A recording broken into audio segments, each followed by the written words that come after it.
اور گھڑی میں 11 12 اور پھر یہ کیا مطلب ہے؟ پہلے چابی والی ہوتی تھی، اب کوارٹز گھڑیاں آتی ہیں آپ کے پاس، ہاتھ میں گھڑی ہے، اس میں 11 12 پھر 1۔ میں نے دھیان سے دیکھا، میں نے کہا واہ واہ، یہ تو گھڑی بھی سنی ہے۔ 11 سے اشارہ 11ویں والے غوث پاک کی طرف، 12 سے اشارہ 12 ربیع الاول والے نبی کی طرف، 1 سے اشارہ اللہ کی طرف۔ تم 11ویں والے سے ملو، وہ 12ویں والے سے ملائے گا، 12ویں والا تمہیں خدا سے ملائے گا۔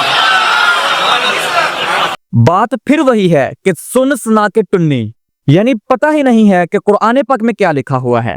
ان کے نزدیک پہلے غوث اعظم، پھر نبی اور پھر اللہ تعالیٰ کی ذات۔ لیکن چلیے دیکھتے ہیں کہ اللہ تعالیٰ نے قرآن پاک میں کیا فرمایا ہے۔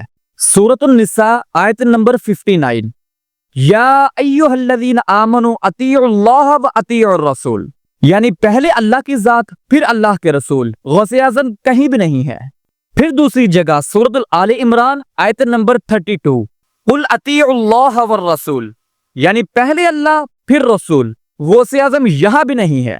پھر تیسری جگہ سورۃ النور آیت نمبر 54، قل اطیعوا اللہ والرسول، یعنی پھر یہاں پہلے اللہ کی ذات پھر اللہ کے رسول۔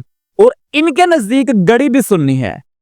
پتہ ہی نہیں ہے کہ دین کیا ہے، دین اسلام ہے کیا، اور توحید کتنی بڑی چیز ہے۔ ان کے نزدیک ہر کوئی سنی ہے۔ پہلے غوث اعظم اور اللہ کے بندو، سب سے پہلی ذات اللہ تعالیٰ کی ہے۔ سب سے پہلے ہمیں اللہ تعالیٰ کو ماننا ہے، پھر اللہ کے رسول، پھر صحابہ کرام، اور پھر بعد میں ولی اللہ آتے ہیں۔